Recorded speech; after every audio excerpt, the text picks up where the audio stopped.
हम लोग शुरू कर रहे हैं कंपाउंड इंटरेस्ट, चक्रवृद्धि ब्याज। पिछली क्लास में बच्चों मैंने आपको समझाया था कि कंपाउंड इंटरेस्ट होता क्या है। बेसिक समझाया था पिछली क्लास में मेरे प्यारे भाई। क्या आप लोगों ने वो लेक्चर देखा है? कंपाउंड इंटरेस्ट में ब्याज पर भी ब्याज मिलता है। कंपाउंड इंटरेस्ट कोई नई चीज नहीं है। Compound interest is successive percentage increase, क्रमागत प्रतिशत वृद्धि। जो आज अमाउंट है वो आगे के लिए प्रिंसिपल होगा। जो 1 साल बाद अमाउंट है वो सेकंड ईयर के लिए प्रिंसिपल है। जो 2 साल बाद अमाउंट है वो थर्ड ईयर के लिए प्रिंसिपल है। जो 3 साल बाद मिश्र धन है वो चौथे साल के लिए मूलधन है। तो कंपाउंड इंटरेस्ट में जो अमाउंट्स हैं, जो मिश्र धन है, वो जीपी में होते हैं, ज्योमेट्रिक प्रोग्रेशन में होते हैं। ये समझाया था मेरे प्यारे दोस्तों, ठीक है ना। मल्टीप्लाइंग फैक्टर का इस्तेमाल कैसे करना है वो मैंने आपको समझाया। सक्सेसिव परसेंटेज इंक्रीज के 3 तरीके हैं, 100 मान के, रेशियो मेथड, फॉर्मूला मेथड। वो तीनों ही मेथड यहां पे इस्तेमाल होंगे। चलिए अब मैं आपको समझाऊंगा मेरे दोस्तों कंपाउंडिंग। कंपाउंडिंग क्या होता है, ध्यान से सुनिएगा मेरे प्यारे। कंपाउंडिंग क्या होता है, चलिए एग्जांपल से मैं आपको समझाऊंगा। यहां पे लिख रहा है मेरे दोस्तों ईयरली, ईयरली। यहां पे लिख रहा है मेरे दोस्तों हाफ ईयरली, यानी कि 6 मंथ, हाफ ईयरली, छमाही, हाफ ईयरली। हिंदी में हम इसको कहते हैं छमाही। यहां पे लिख रहा है मेरे दोस्तों क्वार्टरली, क्वार्टरली। हिंदी में इसको कहते हैं तिमाही, यानी कि 3 महीना। ईयरली, ईयरली का मतलब होता है मेरे दोस्तों वार्षिक, वार्षिक। सुनिएगा मैं आपको एग्जांपल से समझाता हूं कि कंपाउंडिंग का मतलब क्या है, क्या मीनिंग है जी। सपोज ब्याज की दर है 40% पर एनम। ब्याज की दर है 40% पर एनम, 40% पर एनम। हम ब्याज को एनुअली कंपाउंड करते हैं, वार्षिक संयोजित करते हैं, वार्षिक संयोजित एनुअली कंपाउंड करते हैं। ब्याज को एनुअली कंपाउंड करते हैं तो इस बात का क्या मतलब है? इस बात का मतलब है अगर हम एनुअली कंपाउंड करते हैं तो 1 साल में जो भी ब्याज बनेगा उसको अमाउंट में जोड़ के नया प्रिंसिपल बनाएंगे। मैंने मान लिया कि माना ब्याज की दर 40% पर एनम है। अगर हम एनुअली कंपाउंड करते हैं तो 1 साल में जो भी ब्याज बनेगा उसको अमाउंट में ऐड करके नया प्रिंसिपल बनाएंगे।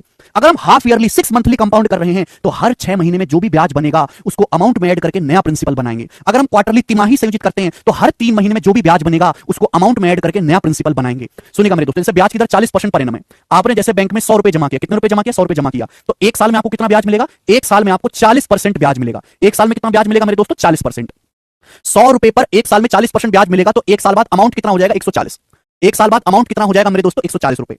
तो मेरे दोस्तों हर एक साइकिल में, हर एक साल में साइकिल रिपीट होगी। हर एक साल में जो भी ब्याज बनेगा उसको अमाउंट में जोड़ के नया प्रिंसिपल बनाएंगे। ये 1 साल बाद अमाउंट है मेरे प्यारे भाई। क्लियर है? आप बोलोगे हां जी सर। अगर मैं अगले साल की कहानी देखूं, अगले 1 साल में आपको कितना ब्याज मिलेगा बच्चे? 40%। फिर से आपको अगले साल 40% ब्याज मिलेगा। तो 140 रुपए पर 40% आपको ब्याज मिलेगा 56 रुपए। 140 पे 56 ब्याज मिलेगा तो अमाउंट कितना हो जाएगा? 196। 196 आपका अमाउंट हो जाएगा। 2 साल बाद अमाउंट है, 2 साल बाद अमाउंट, यानी कि हर एक साल में सक्सेसिव हो रहा है। हर एक साल में सक्सेसिव हो रहा है, यानी कि 2 साल में आपको ब्याज कितना मिला बेटे? 100 रुपए आपके 96 रुपए बन गए। 2 साल में आपको ब्याज कितना मिला? 96%। 2 साल में आपको 96% ब्याज मिला। 2 साल में, हर एक साल में सक्सेसिव हो रहा है। हर एक साल में जो भी ब्याज बनेगा उसको अमाउंट्स में ऐड करके नया प्रिंसिपल बना रहे हैं। हर एक साल में 40% ब्याज है तो 2 साल में कितना होगा? 40 और 40 का सक्सेसिव फॉर्मूला क्या होता है? एक्स और वाई का सक्सेसिव होता है X plus Y plus X गुणा वाई बटे 100। एक्स परसेंट और वाई परसेंट का सक्सेसिव इंक्रीज क्या होता है? X plus Y plus X Y बटे 100। 2 जीरो से 2 जीरो कट जाएगा। 80 प्लस 16 96%, तो 96%। 40 और 40 का सक्सेसिव। सभी को बात समझ में आ गई? आप बोलोगे हां जी सर समझ में आ गई, कोई भी परेशानी नहीं है। अगर हम एनुअली कंपाउंड करेंगे तो इसका मतलब यह कि हर एक साल में जो भी ब्याज बनेगा उसको अमाउंट में ऐड करके नया प्रिंसिपल बनाएंगे। हर एक साल में आपके सक्सेसिव का फॉर्मूला लगेगा। ठीक है जी, आगे चलते हैं, आगे चलते हैं मेरे प्यारे भाई। मैं समय 1 साल की कहानी समझाता हूं। 1 साल की कहानी मैंने टाइम ले लिया मेरे दोस्तों, 1 साल। 1 साल मैंने समय ले लिया। अगर आप ब्याज को हाफ ईयरली कंपाउंड करते हैं, छमाही संयोजित करते हैं, तो इसका मतलब यह है कि हर 6 महीने में जो भी ब्याज बनेगा, हर 6 महीने में जो भी ब्याज बनेगा उसको अमाउंट में ऐड करके नया प्रिंसिपल बनाएंगे। हर 6 महीने में जो भी ब्याज बनेगा, ब्याज की दर 40% पर एनम है। आपने 1 साल के लिए पैसा इन्वेस्ट किया तो 1 साल में 6-6 महीने की कितनी साइकिल बनती है? 1 साल में 6-6 महीने की 2 साइकिल बनती है।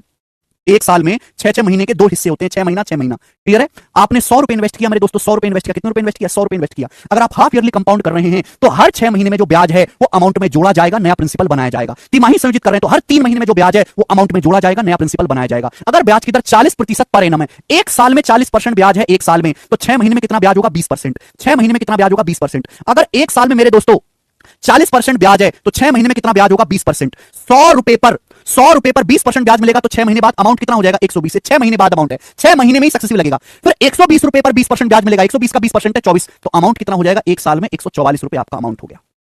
क्लियर है? फर्क समझ में आया दोनों में? यानी कि अगर आप ईयरली कंपाउंड करते हो, वार्षिक संयोजित करते हो, तो 1 साल में 40% आपको ब्याज मिलता है, 1 साल में 40% ब्याज मिलता है। लेकिन आप हाफ ईयरली कंपाउंड करते हो, हर 6 महीने में ही ब्याज को ऐड करके नया प्रिंसिपल बना रहे हो। हर 6 महीने में, 1 साल में 40% ब्याज है, 6 महीने में 20%। 100 रुपए पर 20% ब्याज लगा, अमाउंट हो गया 6 महीने बाद अमाउंट 120। फिर इस 120 पर अगले 6 महीने में फिर से 20% ब्याज मिलेगा, अमाउंट कितना हो जाएगा? 144। 100 रुपए 144 बन गए तो मेरे दोस्तों ब्याज कितना मिला? 44%। 100 रुपए 144 बन गए तो ब्याज कितना मिला? 44%। आगे चलते हैं, अगर आप ब्याज क्वार्टरली कंपाउंड करते हो, अगर आप ब्याज तिमाही संचित करते हो, क्वार्टर का मतलब होता है पौवा, पौवा का मतलब 1/4। एक साल में कितने महीने होते हैं? 12 महीने। तो 12 महीने का 1/4 कितना होता है? 3 महीने। तो अगर आप ब्याज को क्वार्टरली कंपाउंड करते हो तो इसका मतलब यह है कि हर 3 महीने में जो भी ब्याज बनेगा उसको अमाउंट में ऐड करके नया प्रिंसिपल बनाया जाएगा। तो एक साल में 3 महीना 3 महीना 3 महीना 3 महीना की कितनी साइकिल बनेंगी? एक साल में 3 महीना 3 महीना 3 महीना की कितनी साइकिल बनेंगी दोस्तों? 4 साइकिल बनेंगी। 3 महीना 3 महीना 3 महीना 3 महीना हो गया 12 महीना। आप बोलोगे हां जी सर बिल्कुल सही, कोई भी परेशानी नहीं है। अब आप मुझे खुद बताओ, अगर एक साल में 40% ब्याज है, एक साल का मतलब होता है 12 महीने, अगर 12 महीने में 40% ब्याज है तो 3 महीने में कितना ब्याज होना चाहिए? 10%। 3 महीने में कितना ब्याज होना चाहिए? 10%। यानी कि हर 3 महीने में आपको 10% ब्याज मिलेगा। ब्याज एक साल में नहीं मिलेगा, ब्याज हर 3 महीने में 10% मिलेगा। अगर 12 महीने में 40% ब्याज है, दोनों तरफ 4 से भाग दो, 3 महीने में कितना ब्याज होगा? 10%। हर 3 महीने में आपको 10% ब्याज मिलेगा, हर 3 महीने में आपको 10% ब्याज मिलेगा, हर 3 महीने में कंपाउंडिंग करेंगे, हर 3 महीने का ब्याज अमाउंट में जोड़कर नया प्रिंसिपल बनाया जाएगा। आपने बैंक में 100 रुपए इन्वेस्ट किए, 100 रुपए 3 महीने बाद क्या हो जाएगा? 110 बन जाएंगे। 110 पर फिर से 10% ब्याज मिलेगा, 121 बन जाएंगे। 121 पर फिर से 10% ब्याज मिलेगा तो 133.1 बन जाएंगे। 133.1 से फिर से 10% ब्याज मिलेगा, 146.41 रुपए बन जाएंगे, 146.41 रुपए। यानी कि हर 3 महीने का ब्याज जो है वो अमाउंट में जोड़कर नया प्रिंसिपल बनाया जाएगा हर 3 महीने में। क्लियर है? तो इस हिसाब से एक साल में ब्याज मिला कितना? एक साल में आपको कितना ब्याज मिला? 100 रुपए 146.41 बन गए तो एक साल में कितना ब्याज मिला? 46.41%। 100 रुपए 146.41 बन गए, कितना ब्याज मिला? 46.41% कंपाउंड इंटरेस्ट मिला। सभी को फर्क समझ में आ रहा है कि अगर आप ब्याज को एनुअली कंपाउंड करते हो, वार्षिक संचित करते हो, तो हर एक साल में ब्याज अमाउंट में जोड़ के नया प्रिंसिपल बनाया जाएगा। हर एक साल में सक्सेसिव का फॉर्मूला लगेगा। अगर आप ब्याज को छमाही हाफ ईयरली कंपाउंड कर रहे हो तो ब्याज हर 6 महीने में अमाउंट में जोड़ के नया प्रिंसिपल बनाया जाएगा। अगर आप तिमाही संचित कर रहे हो तो हर 3 महीने में आपको ब्याज मिलेगा, ब्याज हर 3 महीने में मिलेगा तो हर 3 महीने बाद नया प्रिंसिपल आता जाएगा। 3 महीने बाद अमाउंट है, ये आगे के 3 महीने के लिए प्रिंसिपल है। 121 अगले 3 महीने बाद अमाउंट है, ये आगे के 3 महीने का प्रिंसिपल है। ये 3 महीने बाद अमाउंट है, ये आगे के 3 महीने के लिए प्रिंसिपल है। हर 3 महीने में सक्सेसिव होगा। 10 10 10 10 का 4 बार सक्सेसिव 46.41% होता है। एक बात समझ आ रही है कि जितना जल्दी जल्दी कंपाउंड करोगे, जितना जल्दी जल्दी ब्याज लोगे, उतना कंपाउंड इंटरेस्ट ज्यादा मिलेगा। ईयरली कंपाउंडिंग कर रहे हो तो एक साल में 40% ब्याज मिला, हाफ ईयरली छमाही संचित कर रहे हो तो एक साल में 44% ब्याज मिला, लेकिन तिमाही संचित कर रहे हो तो एक साल में 46.41% ब्याज मिला। एक आदमी अगर मंथली कंपाउंड करता है, मंथली यानी कि हर महीने ब्याज कंपाउंड करता है, तो इसका मतलब हर महीने का ब्याज अमाउंट में जोड़ देता है, नया प्रिंसिपल बन जाता है, तो उसको और ज्यादा ब्याज मिलेगा। जितना जल्दी जल्दी कंपाउंड कराओगे, यही बेसिक है माही, जितना जल्दी जल्दी आप कंपाउंड करोगे, ब्याज जितना जल्दी अमाउंट में जोड़ के नया प्रिंसिपल बनाओगे, कंपाउंड इंटरेस्ट उतना ही ज्यादा मिलेगा। माही क्या आपने इसका पहला लेक्चर पढ़ा है? इतना क्लियर कट आपको कहीं नहीं दिखाई देगा, इतना क्लियर कट, इसमें आपको सीधा सीधा पता चले कि वार्षिक संयोजित करने पर, हाफ ईयरली कंपाउंड करने पर, क्वार्टरली कंपाउंड करने में क्या फर्क है। फर्क यह है मेरे दोस्तों, देखो कंपाउंड टेस्ट की खास बात यह है कि ब्याज को अमाउंट्स में ऐड करके नया प्रिंसिपल बनाया जाता है। अब बड़ा सवाल है कि कब हम ब्याज को अमाउंट में जोड़ के नया प्रिंसिपल बनाएं, ये भी तो सवाल है कि कब हम ब्याज को अमाउंट में जोड़ के नया प्रिंसिपल बनाएं। हम ये एक साल में भी कर सकते हैं, उसे हम ईयरली कंपाउंड कहते हैं। हम मेरे दोस्तों हर 6 महीने भी कर सकते हैं, उसे 6 मंथली कंपाउंड बोलते हैं। हम हर 3 महीने भी कर सकते हैं, उसे हम तिमाही क्वार्टरली कंपाउंड बोलते हैं। अगर आप ब्याज को क्वार्टरली कंपाउंड कर रहे हो तो इसका मतलब यह है कि हर 3 महीने में जो भी ब्याज बनेगा उसको मिश्र धन अमाउंट में जोड़ के नया प्रिंसिपल बनाया जाएगा। मैंने एग्जांपल लिया, ब्याज की दर है 40%, एक साल में 40% ब्याज है, 3 महीने में कितना ब्याज होगा? 10%। 100 रुपए पर 10% ब्याज मिलेगा तो 3 महीने बाद 110 हो जाएगा अमाउंट। 110 रुपए अगले 3 महीने के लिए प्रिंसिपल है, 110 रुपए पर फिर से 10% ब्याज मिलेगा 11, तो अमाउंट कितना हो जाएगा? 121। क्या हो गया? रखिए यहां पे, तो 21 रुपए पर फिर से 10% ब्याज मिलेगा तो अमाउंट कितना हो जाएगा? 133.1। फिर 133.1 पर फिर से 10% ब्याज मिलेगा, 133.1 का 10% ही तो 13.31 होता है। 133.1 में 13.31 जोड़ेंगे तो 146.41 आएगा, तो क्या हो जाएगा? 146.41। तो आप देखो कि जितना जल्दी जल्दी हम ब्याज कर रहे हैं, जितना जल्दी जल्दी हम कंपाउंड कर रहे हैं, ब्याज उतना ज्यादा मिल रहा है। ठीक है जी, यहाँ 40% है, 44% है, 46.41% है। सभी को समझ में आ गया? आप बोलोगे हाँ सर। तो ये कंसेप्ट है। अब हम इन कंसेप्ट पर बेस्ड सवाल करेंगे। पिछला लेक्चर पढ़ के आए तभी आपको आगे का लेक्चर समझ में। अगर आप मंथली कंपाउंड करोगे, हर महीने कंपाउंड करोगे तो और ज्यादा ब्याज मिलेगा, हर दिन कंपाउंड करोगे तो और ज्यादा ब्याज मिलेगा। समझ में आया? ठीक है, ओके आगे चलते हैं।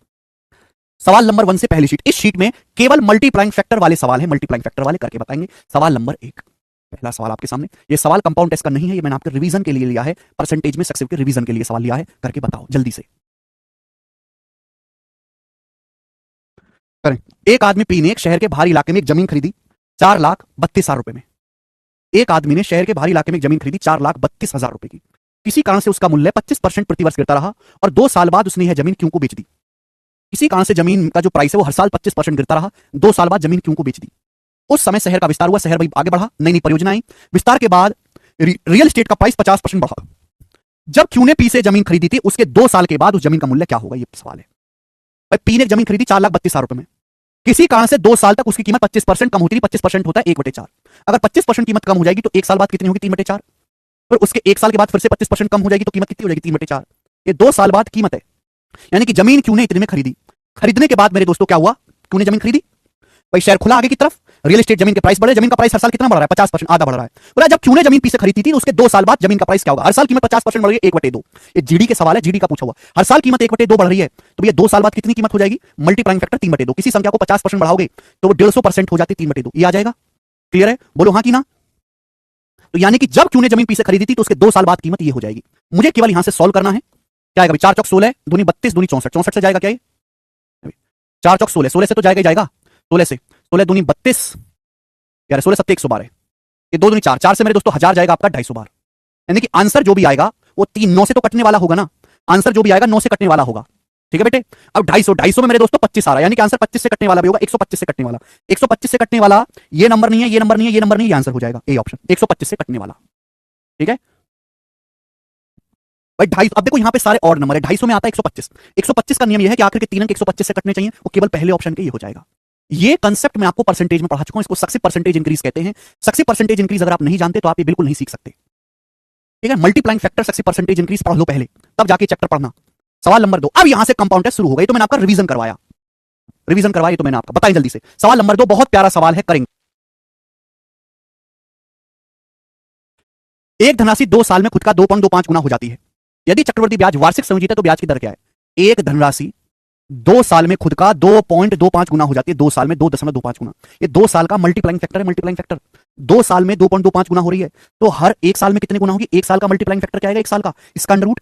2 साल में 2.25 गुना हो रही है तो 1 साल में कितना होगी? 2.25 का अंडर रूट क्या आएगा? 1.5। कोई धनराशि हर 1 साल में 1.5 गुना हो जाती है। 1.5 गुना, 1.5 गुना का मतलब क्या होता है? 1.5 गुने का मतलब होता है घोंचो 150%। अगर कोई धनराशि 150% हो जाती है, 100% से 150%, तो एक्स्ट्रा कितना है? 50%। ये तो ब्याज की दर है, बी ऑप्शन। कोई धनराशि 1.5 गुना हो जाती है, 1 रुपए 1.5 रुपए बन गई, तो ब्याज कितना मिला? 50% ब्याज मिला। बात समाप्त। आगे अगला सवाल। ब्याज की दर अगर आपको निकालनी है तो 1 साल का मल्टीप्लाइंग फैक्टर निकालो। जीडी का क्वेश्चन बोला चक्रवृद्धि ब्याज की दर से कोई धनराशि 3 साल में 2.197 गुना हो जाती है। कंपाउंड इंटरेस्ट की किसी दर से कोई धनराशि 3 साल में 2.197 गुना हो जाती है, तो बताओ ब्याज की दर क्या है? कोई धनराशि 3 साल में 2.197 गुना हो गई, तो 1 साल में कितनी होगी? हर 1 साल में ब्याज एनुअली कंपाउंड हो रहा है। 3 साल में आपका पैसा ये हो गया, 1 साल का क्या होगा? इसका क्यूब रूट 2.197 का क्यूब रूट क्या होता है? 1.3। बेटे 3 साल में आपका पैसा 2.197 हो गया। 3 साल का मतलब क्या होता है? 1 साल 1 साल 1 साल 3 साल। आपने 1 रुपए इन्वेस्ट किए, इतना रुपए आपने 1 रुपए इन्वेस्ट किए, 1 रुपया 3 साल में 2.197 रुपए बन गया। तो आप मुझे बताओ कितना हो गया मेरे दोस्तों? 1.3। हर 1 साल में 1.3 हो रहा है, 1.3 गुना 1.3 गुना 1.3, तभी तो 1.3 का क्यूब होगा 2.197। हर 1 साल में पैसा 1.3 गुना हो रहा है। 1.3 गुना का मतलब होता है 130%, 100%, 130%, 130/100 है। ब्याज कितना है? 30%, 100%, 130% बन गया, तो ब्याज कितना मिला? 30% एक्स्ट्रा। जो एक्स्ट्रा है वही ब्याज है। 30% मेरे दोस्तों ब्याज की दर है। अगला सवाल बेसिक सवाल है। बोला कोई धनराशि 3 साल में, दिल्ली पुलिस कांस्टेबल 2023 का सवाल है, कोई धनराशि 3 साल में खुद का 1331/729 गुना हो जाती है, ब्याज की दर बताओ। कोई धनराशि 3 साल में इतनी गुना हो जाती है, तो मेरे प्यारे भाई हर 1 साल में कितने गुना हो रही है? 1 साल का मल्टीप्लाइंग फैक्टर क्या है? 1 साल का, तो 13 से 31 का क्यूब रूट 11, इसका क्यूब रूट लेंगे। 3 साल में इतनी गुना हो रही है, तो हर साल कितनी गुना हो रही है? 11, 729 का क्यूब रूट 9। 1 साल का मल्टीप्लाइंग फैक्टर आ गया 11/9, यानी कि हर साल 1 साल में 9 रुपए 11 बन जाते हैं। अगर 1 साल में 9 रुपए 11 बन जाते तो हर साल 9 रुपए पर ब्याज कितना मिलता है? 2। 9 रुपए अगर 11 बन जाते तो ब्याज कितना मिलता है? 2। 9 रुपए पे 2 रुपए का ब्याज है, ब्याज की दर है 22 सही 2/9%। 1/9 11:1/9%, 2/9 22 सही 2/9%। प्लीज हाथ जोड़ के विनती है, कंपाउंड टेस्ट का बेसिक पिछला लेक्चर पढ़ के आए, जो मैंने आपको लास्ट क्लास पढ़ाई थी। आगे चलेंगे। अगला सवाल दोस्तों, सवाल नंबर है आपके सामने 5वां, करके बताएंगे। बहुत ज्यादा मैं आपको प्रैक्टिस करवा रहा हूं, जितना मैं करवा रहा हूं उतना काफी है। बोला कोई धनराशि 4 साल में खुद का 512/162 गुना हो जाती है। ब्याज की, चक्रवृद्धि ब्याज वार्षिक सुनिश्चित है, ब्याज की दर बताओ। कोई धनराशि 4 साल में 512/162 गुना हो जाती है, किससे कट जाएगा? 2 से। 512 को 2 से काटेंगे तो कितना आ जाएगा? 256। 162 को 2 से काटेंगे तो कितना आ जाएगा? 81। कोई धनराशि 4 साल में 256/81 गुना हो जाती है, तो बताओ 1 साल में कितनी होगी? जल्दी से जवाब दीजिएगा। अगर धनराशि 4 साल में इतनी गुना हो रही है तो 1 साल में क्या होगा? इसका फोर्थ रूट। ये 4 साल का मल्टीप्लाइंग फैक्टर है, 1 साल का मल्टीप्लाइंग फैक्टर क्या आएगा? Fourth root. 256 का फोर्थ रूट होता है 4, 81 का फोर्थ रूट होता है 3, 4 की पावर 4 256, यानी कि 81, 3 की पावर 4 81, यानी कि हर 1 साल में आपका पैसा 4/3 गुना हो रहा है। हर 1 साल में आपका पैसा 4/3 गुना है, यानी कि 1 साल में 3 रुपए 4 बन जाते हैं। तो 1 साल का ब्याज क्या है? 1/3। 1/3 मतलब ब्याज की दर है 33.33%। 33.33% ब्याज की दर है। 1 साल का मल्टीप्लाइंग फैक्टर 4/3 है, तो ब्याज की दर कितनी? 1/3। 1/3 का मतलब 33.33%। अब कर वही पाएगा जिसको मल्टीप्लाइंग फैक्टर आता होगा। आगे चलते हैं, अगला सवाल। सवाल नंबर है प्यारे बच्चे आपके सामने यहां पर लास्ट, छठा क्वेश्चन। अब इस सवाल को थोड़ा ढंग से करेगा, इस सवाल को थोड़ा ढंग से करेगा मेरे दोस्तों, ढंग से जवाब देंगे, जल्दी से जवाब देंगे, सोच समझ के जवाब देंगे, सोच समझ के। गलती करेंगे इसमें बहुत सारे बालक। एक धनराशि 1 साल में खुद का 625/256 गुना हो जाती है। यदि ब्याज तिमाही संयोजित है तो ब्याज की दर, वार्षिक ब्याज की दर, यहां ब्याज तिमाही संयोजित हो रहा है, तिमाही ब्याज तिमाही संयोजित हो रहा है, हर 3 महीने में आपको ब्याज मिल रहा है मेरे दोस्तों। समय कितना है? समय है 1 साल। कोई धनराशि 1 साल में खुद का 625/256 गुना हो जाती है। ब्याज क्वार्टरली कंपाउंड है, ब्याज क्वार्टरली कंपाउंड है, तो आपसे पूछा है ब्याज की वार्षिक दर बताओ, rate of interest per annum क्या है? ध्यान सुनिएगा, हमारे पास 1 साल का समय है, 1 साल का। 1 साल में 3 महीने 3 महीने 3 महीने की कितनी साइकिल बनेंगी? 4 साइकिल। 1 साल में 3 महीना 3 महीना 3 महीना 3 महीने की कितनी साइकिल बनेंगी? 4 साइकिल। 3 महीने 3 महीने 3 महीने, हर 3 महीने में आप कंपाउंड कर रहे हैं। कोई धनराशि 1 साल में 625/256 गुना होगी। 1 साल में 625/256 गुना होगी। मैं बिल्कुल डिटेल में बता रहा हूं इस सवाल को, जरूरत नहीं इतनी करने के लिए। 1 साल में 625/256 गुना हो रही है, तो हर 3 महीने में कितना बेटे? हर 3 महीने में कितना हो रही है? मल्टीप्लाइंग 1/4। 3 महीने 3 महीने 3 महीने 3 महीने के 4 क्रम बनेंगे। 1 साल में आपका पैसा इतने गुना हो गया, तो हर 3 महीने में कितने गुना हो रहा है? 4 रूट लेंगे, 625 का 4 रूट 5, 256 का 4 रूट 4। हर 3 महीने में आपका पैसा 5/4 गुना होगा। हर 3 महीने में आपका पैसा 5/4 गुना होगा। ये 3 महीने का मल्टीप्लाइंग फैक्टर है। 1 साल का नहीं निकलेगा यहां पर, 1 साल का मल्टीप्लाइंग फैक्टर नहीं निकलेगा, 3 महीने का निकलेगा, क्योंकि ब्याज हर 3 महीने में कंपाउंड हो रहा है। हर 3 महीने में कंपाउंड हो रहा है आपका पैसा। 1 साल में आपका पैसा 625/256 गुना हो गया, यानी कि अगर आपने 256 रुपए इन्वेस्ट किए, 256 रुपए इन्वेस्ट किए, तो 1 साल बाद आपका पैसा 625 बन गया। करके देख लो, अगर आप 256 रुपए इन्वेस्ट करते हो, हर 3 महीने में आपका पैसा 5/4 गुना किया जाए, तो 1 साल बाद आपका पैसा 625 बन जाएगा। 256 रुपए 625 बन जाएंगे। क्लियर बात समझ में आ गई? आप बोलोगे आंसर। 1 साल का मल्टीप्लाइंग फैक्टर है, 3 महीने का क्या होगा? 5/4। 3 महीने का मल्टीप्लाइंग फैक्टर 5/4 है, तो हर 3 महीने में ब्याज कितना? 1/4। अगर हर 3 महीने में 4 रुपए 5 हो जाते तो ब्याज कितना मिलता है? 1/4। 1/4 का मतलब 25%।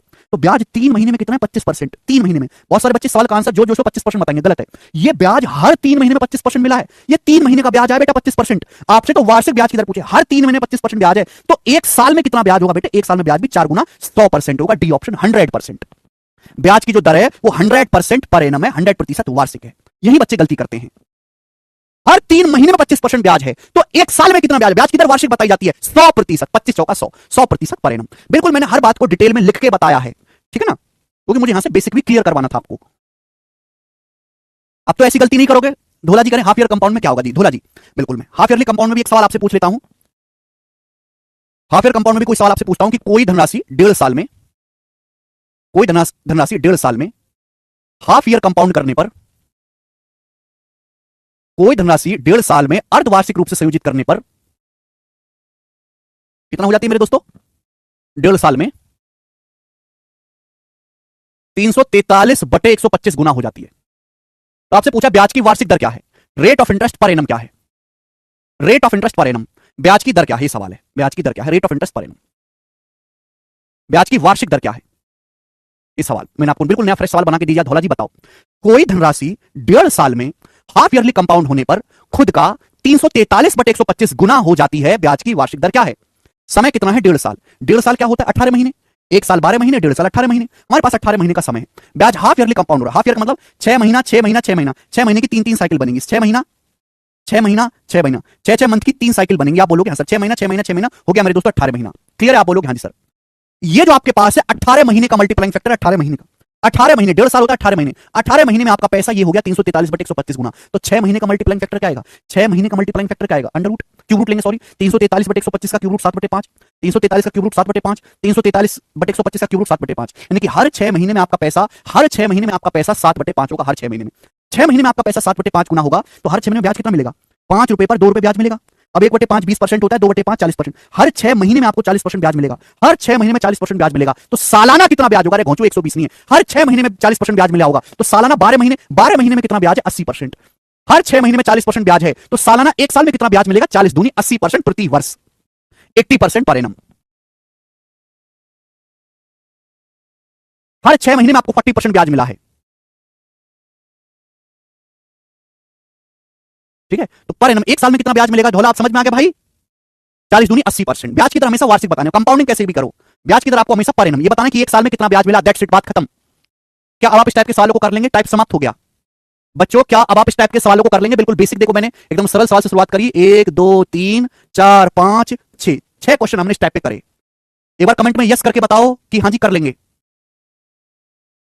ओके, आगे चलते हैं। यस नो भी नहीं बोलते यार, पता नहीं कैसे कैसे गंदे गंदे बच्चे हैं। अगला टाइप, अगला टाइप आपके सामने आएगा मेरे प्यारे भाई, रेट ऑफ इंटरेस्ट। अगला टाइप आपके सामने आएगा मेरे दोस्तों, और इस टाइप का मैं आपको एक ही सवाल करवाऊंगा, एक ही क्वेश्चन बताएं। बताइए, बहुत बेसिक सी बात है।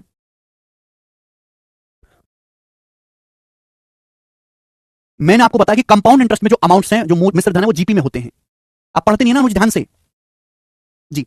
यदि किसी मूलधन पर 3 साल के लिए 12% की दर से बढ़कर 12,000 रुपए है, तो चौथे वर्ष के बाद राशि क्या होगी? हिंदी में थोड़ा अजीब सा लिखा है, इंग्लिश में पढ़ेंगे। If the amount on a certain principal in 3 years at 12% rate of interest compounded annually is 12,000 रुपए।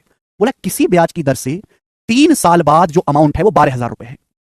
किसी ब्याज की दर से 3 साल बाद जो अमाउंट है 12,000 रुपए है, 12,000 रुपीज है। ठीक है भाई, इंटरेस्ट वार्षिक संचित हो रहा है, ब्याज जो है वो एनुअली कंपाउंड हो रहा है। तो आपसे पूछा है what will be the amount after 4th year. 4th year के एंड में 4 साल बाद अमाउंट क्या होगा? ब्याज की दर 12% प्रति वर्ष है। मैंने आपको पढ़ाया बेटे, इंग्लिश में पढ़ो, इंग्लिश में ठीक लिखा हुआ है। एक बार बताओ, जो 3 साल बाद अमाउंट है वो आगे के लिए प्रिंसिपल होगा। कोई धनराशि, if the amount on a certain principal in 3 years at 12% rate of interest compounded annually is 12,000 रुपए। किसी 12% ब्याज की दर से 3 साल बाद अमाउंट 12,000 रुपए। 3 साल बाद अमाउंट है 12,000। ये चौथे साल के लिए प्रिंसिपल है, ये चौथे साल का प्रिंसिपल है, चौथे साल के लिए प्रिंसिपल है। इसी प्रिंसिपल पर आपको चौथे साल में 12% ब्याज मिलेगा। तो आप मुझे बताओ 4 साल के एंड में अमाउंट क्या हो जाएगा? 12,000 रुपए का 12% होता है, 12 में 140, 1,440 रुपए। तो 1,440 रुपए आपको ब्याज मिलेगा। तो अमाउंट कितना हो जाएगा? 13,440 रुपए 4 साल के एंड में अमाउंट होगा। पहला ऑप्शन। बात क्लियर है? कोई तकलीफ इसमें? हमने यही सिखाया था कि जो 3 साल बाद अमाउंट है वो चौथे साल के लिए प्रिंसिपल है, और इस प्रिंसिपल पर आपको कितना ब्याज मिलेगा? 12%। 12,000 रुपए पर 12% ब्याज मिलेगा, तो अमाउंट कितना हो जाएगा? 13,440 रुपए। अगला टाइप आपके सामने आता है मेरे दोस्तों, रेट ऑफ इंटरेस्ट निकालने वाला, ब्याज की दर निकालने वाला टाइप। तीसरा टाइप है मेरे प्यारे भाई, मैंने आपको बताया था कि कंपाउंड इंटरेस्ट में जो हमारे अमाउंट है, कंपाउंड इंटरेस्ट में जो अमाउंट्स हैं वो जीपी में होते हैं। उसी पे सवाल सॉल्व होगा। बताओ, करेंगे जी सवाल। बिल्कुल बेसिक सवाल से शुरू करूंगा, धीरे धीरे लेवल बढ़ाऊंगा। बोला यदि किसी मूलधन पर दूसरे और तीसरे साल के एंड में मिलने वाला मिश्रधन चक्रवृद्धि ब्याज की दर से क्रम से 9600 रुपए और 10,272 रुपए है, तो ब्याज की दर परसेंटेज में क्या होगी? ये सवाल है। बोला किसी प्रिंसिपल पर दूसरे साल के एंड में और तीसरे साल के एंड में जो अमाउंट है वो 9600 रुपए और 10,272 रुपए, ब्याज की दर क्या है? क्या आप सोच नहीं सकते? ये 2 साल बाद अमाउंट है, 3 साल बाद अमाउंट है, ब्याज की दर पूछे। जो 2 साल बाद अमाउंट है वो आगे के लिए प्रिंसिपल होगा। इसका मतलब यही 9600 रुपए 10,272 रुपए बने 1 साल में। ये 2 साल बाद अमाउंट है, तीसरे साल के लिए प्रिंसिपल है। यही प्रिंसिपल 1 साल के बाद 2-3 के बीच में 1 साल का गैप होता है, 1 साल बाद 10,272 बने, तो ब्याज की दर कितनी होगी? ऑप्शन से हो गया 7%। कैसे किया मैंने? तो इकाई अंक देख लिया बस, 6 से 2। 6 से 2 पे जाना तो एक ही तरीका, 6 सत्ते 42 से 1.07 गुना है। 6 सत्ते 42, 6 की 7 में गुणा होगी तभी 2 आएगा, यानी कि ब्याज की दर 7% परिणाम है। ये ऑप्शन, कुछ करने की जरूरत ही नहीं थी, कुछ करने की जरूरत ही नहीं थी। No need to solve anything. अगर 9600 रुपए 10,272 बन चुके हैं तो आपको ब्याज कितना मिला? सॉल्व कर लेंगे तो 672 रुपए ब्याज मिला। कितने रुपए पर? 9600 रुपए पर। परसेंटेज में कितना ब्याज मिला? इंटू 100%। बताओ भाई कितनी बार जाएगा? 7 बार। 7% आपको ब्याज मिला। ये सवाल का आंसर है। सवाल नंबर 8 था ये। आगे चलेंगे दोस्तों, नेक्स्ट क्वेश्चन। सवाल नंबर है यहां पर 9। ये बताएंगे। एक और सवाल ऐसा ही, जल्दी से करके बताओ। एक और सवाल ऐसा ही। एक धनराशि 8% ब्याज की दर से चक्रवृद्धि किए जाने पर 2 साल की अवधि के एंड में 34,560 हो जाती है और 3 साल की अवधि के बाद 41,472 हो जाती है। आर का मान ज्ञात करें। कोई धनराशि 8% ब्याज की दर से 2 साल के एंड में 34,560 हो जाती है और ये धनराशि 3 साल के एंड में 41,472 हो जाती है। ब्याज की दर बताओ। जो 2 साल बाद अमाउंट है वो आगे के लिए प्रिंसिपल होगा, यानी कि ये जो 2 साल बाद अमाउंट है तीसरे साल का प्रिंसिपल है। यही तीसरे साल का प्रिंसिपल 1 साल के बाद ये अमाउंट बन गया। 34,560 41,472 बन गए। तो बताओ मेरे दोस्तों ब्याज कितना मिला? ऑप्शन से देखूंगा 10% नहीं है। अगर मैं इसको 12% बढ़ाऊंगा, 12% तो दशमलव में जाएगा, ये नहीं है, 20% है। अगर इसको 20% बढ़ाया जाए, 20% का मतलब 1.2 गुना। इसी संख्या को 20% बढ़ाएंगे तो 120% हो जाएगी, 1.2 गुना। देखो इकाई अंक मैच होगा, 0 से दशमलव कट जाएगा, 6 दूनी 12, एंड में 2 आएगा, तो ब्याज की दर 20% परिणाम। बात समाप्त। कुछ करने की जरूरत नहीं, 12 नहीं आएगा, 20% आएगा। 12% बढ़ाओगे तो दशमलव में जाएगा, डेसिमल में जाएगा। ठीक है, जब ऑप्शन दिए हुए तो ऑप्शन का इस्तेमाल करो। हर जगह घटोत्कच की तरह सॉल्व करने की जरूरत नहीं है, बस हाथ में उठाओ और तोड़ दो। सवाल नंबर आपके सामने 10 करेंगे भाई। एक और सवाल ऐसा ही, बताओ। ये सब प्रीवियस के पूछे हुए सवाल हैं, अपनी तरफ से नहीं करवा रहा। ये टाइप बहुत फेमस है, बहुत इंपॉर्टेंट है। बोला है when the interest is calculated on an annual compounding basis and amounts become 7,562 in 4 years and 8,469.44 in 5 years at a fixed annual interest rate, find the rate of interest। बोला है जब ब्याज की गणना वार्षिक आधार पर होती है तो कोई राशि ब्याज की दर से 4 साल में, कोई राशि 4 साल में 7,562 रुपए हो जाती है और 5 साल के एंड में 8,469.44 रुपए हो जाती है। ब्याज की दर ज्ञात करो। खुद सोचो, जो 4 साल बाद अमाउंट है वो आगे के लिए प्रिंसिपल होगा। ये 4 साल बाद अमाउंट है, ये 5वें साल के लिए 5वें साल का मूलधन है। यही मूलधन 1 साल के बाद 5 साल के एंड में ये बन गया। इतना ब्याज मिला मेरे दोस्तों। दशमलव के बाद 2 अंक है, 2 अंक, एक अंक नहीं है, 2 अंक है। 15% बढ़ाऊंगा तो 1 दशमलव आएगा, 20% बढ़ाऊंगा तो 1 दशमलव आएगा, 8% बढ़ाऊंगा तो 6 आएगा, इकाई अंक 12%। अगर मैं इसको 12% बढ़ाता हूं, किसी संख्या को 12% बढ़ाओगे 12%, तो वो 112% हो जाएगी, 1.12। पहली बात तो यहां पे दशमलव के बाद अब 2 अंक आएंगे क्योंकि यहां 1 2 है, और दूसरी बात इकाई अंक भी मैच करेगा, 2 की 2 में गुणा करेंगे 4, इकाई अंक में 4 भी आएगा, तो ब्याज की दर है 12%। परिणाम। बात समाप्त। देखो किसी संख्या को बेटे 12% बढ़ाओगे तो क्या होगा? मल्टीप्लाइंग फैक्टर 1.12, और हम 20% बढ़ाएंगे तो मल्टीप्लाइंग फैक्टर क्या आएगा? 120%, 1.2, 1.20। अगर मैं यहां पे 1.2 से गुणा करूंगा तो दशमलव के बाद एक ही अंक आएगा, एक ही अंक आएगा, एक ही अंक आएगा, लेकिन यहां दशमलव के बाद 2 अंक है, इसलिए 20% नहीं होगा। ऐसे मैंने ऑप्शन को एलिमिनेट किया। ठीक है, 3 सीटें। यही असली कैलकुलेशन की ट्रिक है, यही असली कैलकुलेशन की ट्रिक बेटे। वो फर्जी जापानी चाइनीज गुणा नहीं है कैलकुलेशन की ट्रिक, ये है कैलकुलेशन की ट्रिक। और केवल प्रैक्टिस से आती है, केवल प्रैक्टिस से, केवल सुनने से आती है, केवल देखने से, करने से आती है। आगे अगला सवाल, सवाल नंबर है आपके सामने यहां पर 11। बताओ, सेम टाइप है, टाइप का धीरे धीरे लेवल बढ़ा रहे हैं। अब बताइए जल्दी से कौन करेगा। 4704 रुपए का धन 2 साल में 5766 हो जाता है, चक्रवृद्धि ब्याज की दर ज्ञात कीजिए। देखिए अगर सवाल में ये ना लिखा हो कि ब्याज कैसे कंपाउंड हो रहा है तो हमेशा एनुअली कंपाउंड, वार्षिक संयोजित मानेंगे। बोला है at what rate percent per annum, किस ब्याज की दर से 4704 रुपए 2 साल में 5766 बन जाएंगे। आपने मेरे प्यारे बच्चे 4704 रुपए इन्वेस्ट किया, कितने 4704 रुपए, तो बोला है 4704 रुपए किस ब्याज की दर से 2 साल के एंड में 5766 रुपए बन जाएंगे। आपसे पूछा है 4704 रुपए आपका प्रिंसिपल है, बोले किस ब्याज की दर से कंपाउंड इंटरेस्ट पर 2 साल में 5766 रुपए बन जाएंगे। ये क्या है, 2 साल का मल्टीप्लाइंग फैक्टर है, 2 साल का मल्टीप्लाइंग फैक्टर। मल्टीप्लाइंग फैक्टर केवल ये बताता है कि आपका पैसा कितने गुना हो गया। 2 साल में 4704 रुपए 5766 बन गए। प्रिंसिपल और 2 साल के अमाउंट का रेशियो 2 साल का मल्टीप्लाइंग फैक्टर है, तो 1 साल का मल्टीप्लाइंग फैक्टर क्या होगा, इसका अंडर रूट, ये 1 साल का मल्टीप्लाइंग फैक्टर आ जाएगा। अब बताओ मेरे दोस्तों, मेरे प्यार भी क्या आएगा इसको, जल्दी से जवाब दीजिएगा। किसी से कट रहा है क्या ये अभी, ये 4 से कट रहा है मेरे दोस्तों, 4 से कट रहा है, 4 4 8 7 15 और 6 6 12 और 12, ये 6 से भी कट रहा है, मतलब मेरे दोस्तों ये 12 से कट जाएगा, 12 से कट जाएगा मेरे दोस्तों। 12 3 36, 36 के बाद मेरे दोस्तों 11, 12 12 100 और 12 2 24, 392। ठीक है जी, यहाँ पे 12 चौक 48, 48 के बाद बचेगा 9, 12 96, 12 से नहीं सॉरी 6 से कटेगा। देखो ये 66 भी 2 से कटता है, 4 भी 2 से कटता है, ऊपर दोनों नंबर 3 से कटे तो 6 से कटेगा, सॉरी 6 से, 6 निम्मा 54, 6 7 42। ठीक है मेरे दोस्तों, 42 के बाद यहाँ पे बचेगा 5 0 और 6 48, 6 चौक 24, यहाँ 6 से काटेंगे, 6 निम्मा 54, 6 चिंग 36, 6 कम 6, 961 कंडर रूट 31, 784 कंडर रूट 28, ये आ गया। ये क्या आ गया, ये 1 साल का मल्टीप्लाइंग फैक्टर आ गया, 1 साल का मल्टीप्लाइंग फैक्टर। 1 साल का मल्टीप्लाइंग फैक्टर मतलब हर एक साल में 28 रुपए 31 बन जाते हैं। अगर 1 साल में 28 रुपए 31 बन जाते हैं तो आपको ब्याज कितना मिलता है, 3 रुपए। कितने रुपए पर, 28 रुपए पर, ये ब्याज की दर है। 1 साल में 28 रुपए 31 बन जाते हैं तो ब्याज कितना मिला, 31 में से 28 घटाएंगे 3 रुपए। परसेंटेज में कितना हुआ बेटा, ये परसेंटेज में हो गया इंटू 100%। 4 से जाएगा 100 25 बार, 4 से जाएगा 28 7 बार, तो 75/7, तो 7 2 शाम 70 बच गया 5, 10 सही 5/7% परिणाम, ये ब्याज की दर है, जो कि हमारा डी ऑप्शन है, 10 सही 5/7%। 2 साल का ही तो अंतर है, 2 साल का तो अंडर रूट लेना, 3 साल का तो क्यूब रूट लेना, 4 साल का तो फोर्थ रूट लेना है। ठीक है, बोलो हाँ, कोई दुख तकलीफ समस्या परेशानी इसमें नहीं। आगे चलेंगे, एक और सवाल ऐसा ही, बताओ कौन करेगा। इस sum of 16,875 when invested at 8% interest per year compounded annually amounts to 19,683 after 2 साल, what the value of R. बोला है जब 16,875 रुपए को, आपका प्रिंसिपल है, जब 16,875 रुपए को वार्षिक रूप से चक्रवृद्धि किए जाने वाली 8% की दर से निवेश किया जाता है तो 2 साल के एंड में 19,683 मिश्रधन होता है। आपने 16,875 रुपए इन्वेस्ट किए, 2 साल बाद कितना अमाउंट बन गया, 2 साल बाद कितना अमाउंट बन गया, 19,683 रुपए 2 साल बाद अमाउंट बन गया मेरे प्यारे बच्चों। तो 2 साल का मल्टीप्लाइंग फैक्टर है बच्चा सिंह, ये 2 साल का मल्टीप्लाइंग फैक्टर है, 16,875 रुपए 19,683 बन गए भाई। प्रिंसिपल से 2 साल तक, 2 साल बाद अमाउंट, बीच में 2 साल का गैप है, तो 1 साल का मल्टीप्लाइंग फैक्टर क्या होगा, इसका अंडर रूट। सारी की सारा खेल मल्टीप्लाइंग फैक्टर का है, ब्याज की दर निकालनी है तो आपको 1 साल का मल्टीप्लाइंग फैक्टर चाहिए।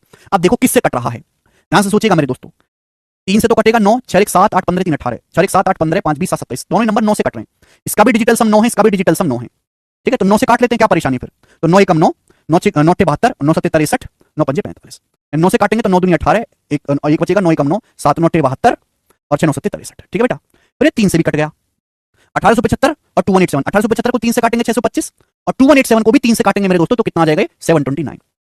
अब 729 का अंडर रूट आ गया जी 27 और 625 का अंडर रूट आ गया जी 25। ये 1 साल का मल्टीप्लाइंग फैक्टर आ गया, 1 साल का। और ऐसा डाटा सेट होगा कि अंडर रूट निकलेगा ही निकलेगा, 625 का अंडर रूट 25 और 729 का अंडर रूट 27। इसका मतलब ये 1 साल का मल्टीप्लाइंग फैक्टर होगा। 1 साल के मल्टीप्लाइंग फैक्टर का मतलब यह कि हर साल अगर आप 25 रुपए इन्वेस्ट करोगे तो 25 रुपए 27 बन जाएंगे 1 साल में। 1 साल में 25 रुपए 27 बन जाएंगे तो आपको ब्याज कितना मिलेगा मेरे दोस्तों, 25 पर 2। 1/25 4% होता है, 2/25 8% पर एनम। तो आर का जो मान है वो 8 है, ऑप्शन नंबर ए करेक्ट है 8। समझ में आ गया। मल्टीप्लाइंग फैक्टर का मतलब यह है कि हर साल आपका पैसा कितने गुना हो रहा है। आपने 16,875 रुपए इन्वेस्ट करे, 2 साल बाद वो अमाउंट बन गए 19,683। ब्याज को एनुअली कंपाउंड कर रहे हैं हर साल, 1 साल में, तो हर साल मेरे दोस्तों ये 27/25 गुना हो रहा है। 16,875 को अगर 2 बार आप 27/25 से गुणा कर दो तो ये आ जाएगी वैल्यू। 16,875 को अगर 2 बार 27/25 से गुणा कर दो तो ये आ जाएगा। इसी को बोलते हैं मल्टीप्लाइंग फैक्टर। ठीक है जी, आगे चलते हैं। आखिरी सी बात, सवाल नंबर आपके पास यहां पर 13 है, करके बताएं जल्दी से कौन करेगा। बताओ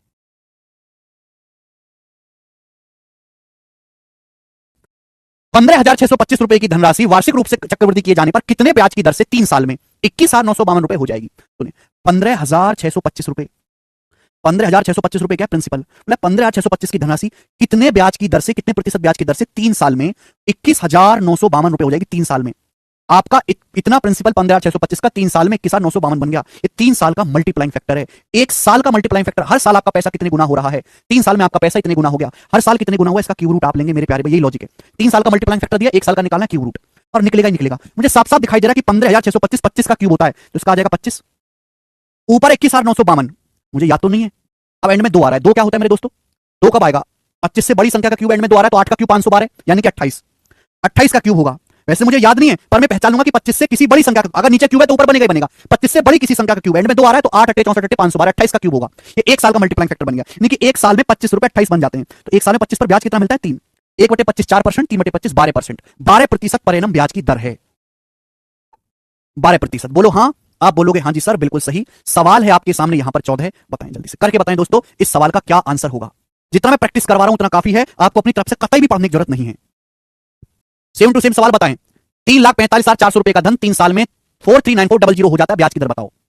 सवाल में बोला कि 3,45,600 रुपए की धनराशि 3 साल में बढ़कर 4,39,400 रुपए हो जाती है 3 साल में। ये 3 साल का मल्टीप्लाइंग फैक्टर, 1 साल का क्या होगा क्यूब रूट। जब कुछ मेंशन नहीं होता तो हम ये मान के चलते हैं कि ब्याज एनुअली कंपाउंड है। बताओ, 2 जीरो से 2 जीरो कट जाएगा, और किससे कट रहा है, 2 से 1728, 2 से 2 दूनी 4, 2 एकम 2, 2 नाम 18, 2 सत्ते 14। अब 1728 का क्यूब रूट 12, 2197 का क्यूब रूट 13। ये 1 साल का मल्टीप्लाइंग फैक्टर आ गया 12/13, 1 साल का, यानी कि 1 साल में 12 रुपए 13 बन जाते हैं। तो आपको ब्याज कितना मिला, 1/12, 12 रुपए पर 1 रुपए ब्याज मिला, 1/12 कितना, 8:1/3%। तो ब्याज की दर 8:1/3%। प्रवेश आपको क्यूब 25 तक याद करने हैं।